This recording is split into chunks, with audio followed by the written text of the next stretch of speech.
di setiap tanggal 12 September itu diperingati sebagai Hari Kesehatan Gigi dan Mulut Nasional. Kalau so sakit kan nanti lu kayak hari ini so sakit, padahal dia gigi putih bersih, putih bagus.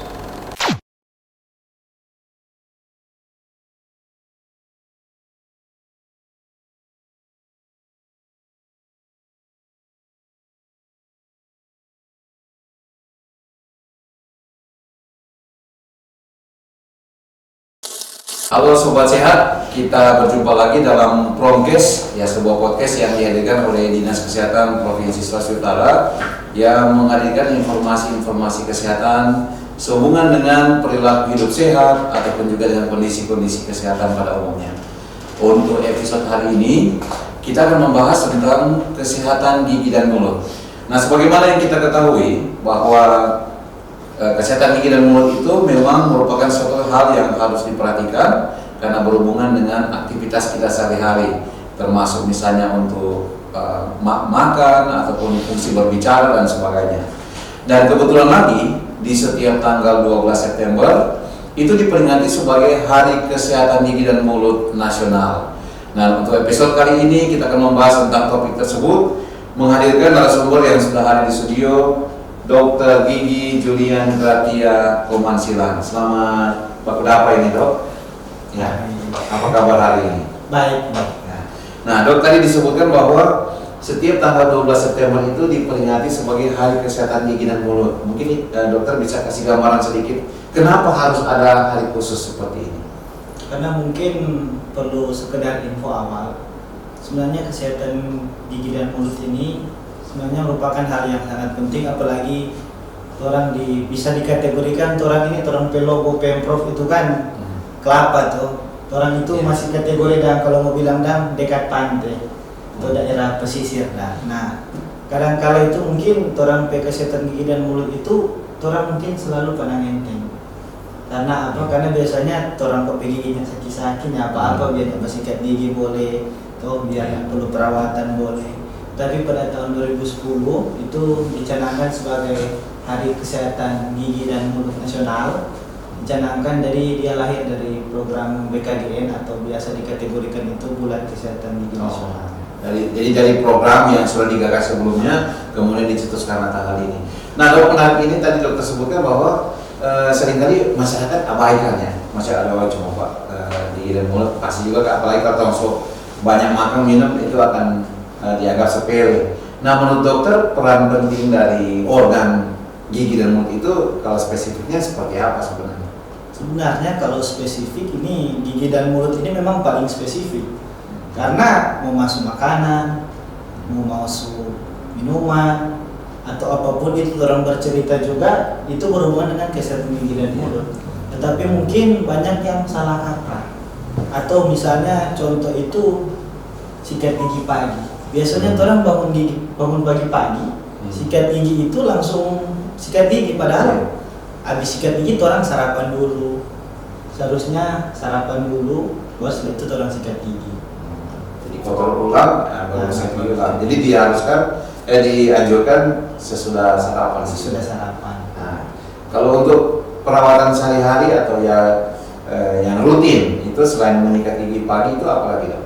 Kalau mungkin perawatan rutin itu yang paling rutin secara keseluruhan, dia kontrol gigi tiap 6 bulan sekali ke dokter. 6 bulan. Karena orang meskipun orang juga sebagai manusia kadangkala biasanya sakit gigi baru ke dokter gigi. Padahal itu bisa dicegah dengan cara orang tiap 6 bulan sekali kontrol rutin ke dokter gigi.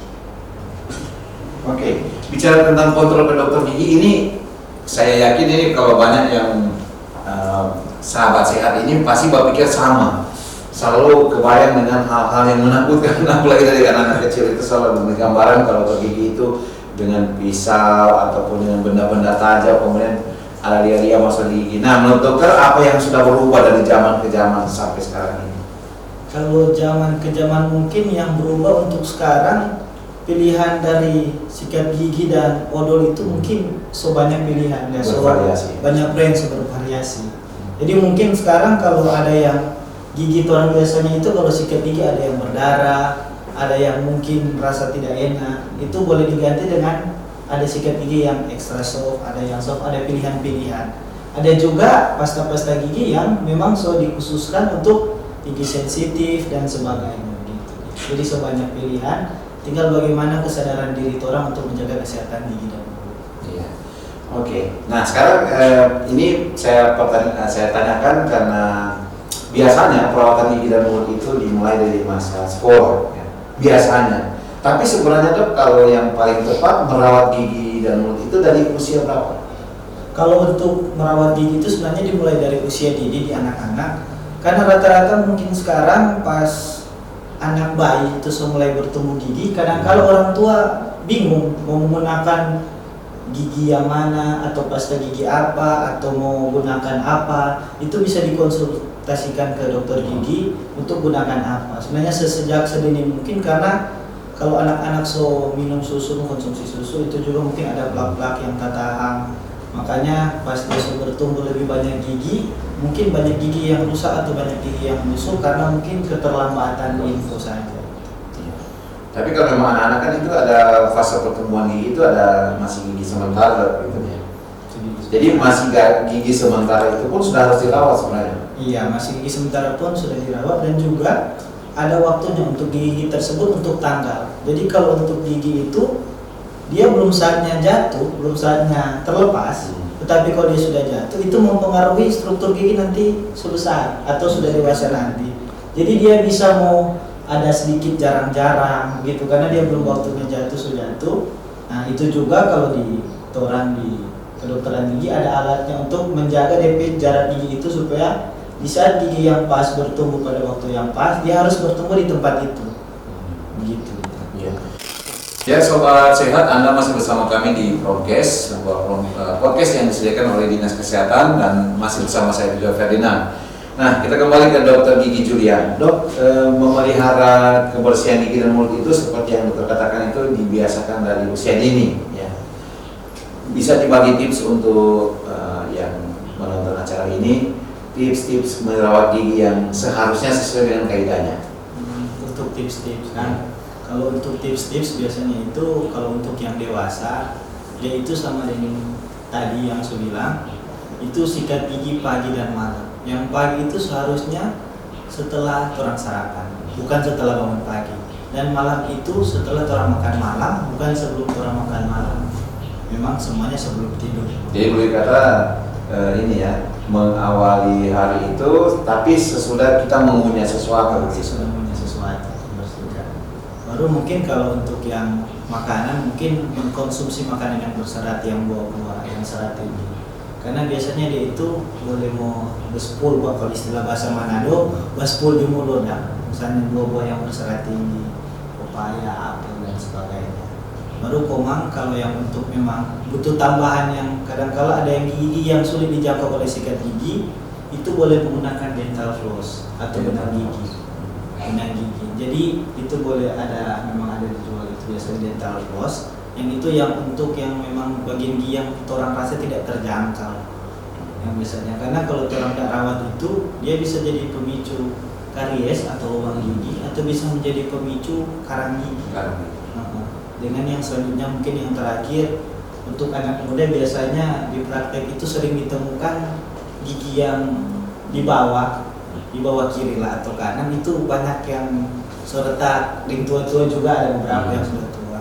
Ya kalau kita mungkin lihat secara pergaulan sekarang itu mungkin kebiasaan membuka botol. Misalkan jangan lihat jagi. Nah itu juga salah satu penyebab. Banyak juga yang sakit gigi, padahal gigi itu kelihatan normal, tidak ada lubang apa, tetapi sakit kemungkinan ada tekan atau ada buka botol. Tetapi juga orang tidak bisa mengorek privasi pasien. Jadi mungkin pancing sedikit sampai pasien, kita dok ada buka botol dari mana, sampai itu gigi retak. Nah itu juga minum dingin, minum panas, nyilu, begitu dia. Tidak disadari sudah ada retakan di gigi. Tidak disadari. Nah, karena ini dokter selalu menyentil juga tentang gangguan ya pada gigi. Selain tadi disebutkan ada karies, kemudian lubang gigi, penyakit apa yang paling sering dijumpai kalau rongga mulut ini tidak dirawat dengan seharusnya? Nah, yang sering dijumpai itu yang paling umum mungkin orang sering sariawan. Yang paling umum sariawan. Karena sariawan itu kemungkinan karena banyak faktor, ada kemungkinan karena gigi tajam sampai luka, ada kemungkinan mungkin ada kekurangan vitamin yang menyebabkan sariawan. Itu yang paling awam, biasanya itu sariawan yang paling awam sekali. Jadi itu boleh bikin sampai orang memang rasa tidak nyaman, rasa siksa, memang susah. Nah kalau misalnya dok, ini sekarang ya zaman milenial seperti ini, orang seringkali demi estetik ya, gigi itu dipasangkan benda-benda tambahan. Kalau menurut dokter sebagai dokter gigi, saran apa yang diberikan untuk yang sering menggunakan hal ini? Kalau untuk benda-benda tambahan mungkin biasanya ada diamond atau kawat gigi atau filler dan sebagainya. Kalau menurut kita sebagai dokter gigi, kita juga bisa menjelaskan ke pasien. Jadi kalau ada pasien memasang tapi secara kita estetik itu belum bisa dipasang, kita jelaskan secara perlahan ke pasien, mengedukasi kepada pasien. Misalnya kalau rata-rata mungkin sekarang ada yang mau filler atau bleaching selama pemutih gigi, ya itu memang disarankan. Cuma saran dari orang sebagai dokter gigi, sebelum dipasang itu semua mungkin harus dirawat dulu. Jangan nanti ada gigi lubang atau masih sakit, orang langsung pasang. Mungkin 1-2 bulan dia terasa nyaman, senyum-senyum. Tapi beberapa bulan kemudian ya, kalau so sakit kan nanti, kayak ini so sakit. Padahal dia gigi putih bersih, putih bagus. Tuh, padahal ternyata mungkin so ada lubang, tetapi itu dilewati tidak rawat dan langsung dipasang. Tetapi kita percaya mungkin seluruh dokter gigi mengetahui hal tersebut. Jadi tidak selamanya semuanya yang dapat bagus itu bisa berefek yang positif juga begitu dok ya. Nah kembali yang tadi barangkali dok agak sedikit penegasan supaya untuk Anda sahabat sehat yang memiliki anak-anak ataupun yang masih dalam usia perkembangan yang sehat ini, apa yang harus dilakukan supaya tidak terjadi yang namanya masalah kesehatan kita? Kalau untuk anak-anak, karena anak-anak ini yang paling penting sebenarnya, anak-anak ini terang dasar punya gigi sampai boleh membuat, sampai boleh bertumbuh sempurna. Kemungkinan program-program paling banyak itu dilaksanakan, mengapa dilaksanakan di anak-anak SD. Diajari cara menyikat gigi yang baik, bagaimana cara menjaga gigi untuk sehat dan kuat. Jadi semuanya diajarkan di waktu SD. Di SD pun itu ada DP nama, mungkin bisa orang mengetahui apa yang orang berikan, ada kasih hadiah buat orang. Nah, materi-materi yang disampaikan di SD itu kemungkinan bisa orang serap, tetapi juga orang juga membutuhkan dukungan dari orang tua. Jangan nanti mungkin anak sudah suruh sikat gigi pagi setelah sarapan, tetapi orang tua itu sikat gigi jadi biasanya tuh cepat-cepat nih sama pergi sekolah. Nah itu juga akan jadi bad habit atau kebiasaan buruk yang nantinya terulang mungkin sampai dia besar nanti atau sebesar boleh pak begini.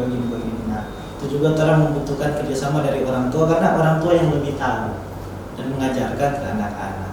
Jika mungkin ada yang kurang bisa ditanyakan ke dokter gigi, karena untuk sekarang ini kategori dokter gigi itu so banyak di Sulawesi Utara ini. Dan yang tadi ya dok ya, usahakan supaya pemeriksaan secara berkala setiap 6 bulan. Boleh BPJS dok? BPJS juga tercover gratis. Oke. Ya mungkin masih banyak juga pertanyaan sehubungan dengan kesehatan gigi dan mulut, karena bicara tentang klasifikasi usia juga beda-beda dok ya. Kalau misalnya pada anak-anak akan berbeda dengan gigi dan mulut pada yang sudah dewasa apalagi yang lansia.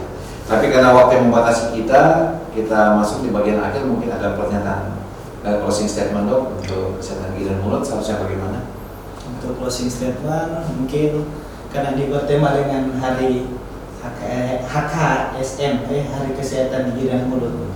Jadi selamat Hari Kesehatan Gigi dan Mulut, dan mungkin untuk seluruh masyarakat di Sulawesi Utara, mari orang jaga baik-baik orang gigi dan mulut, karena itu merupakan aset yang terpenting. Karena mau apapun, mau makan, mau senyum, semua itu dari gigi dan mulut. Di saat orang gigi dan mulut tidak sehat, orang senyum juga jadi tidak sehat. Oke, sama seperti dokter ya. Ya baik.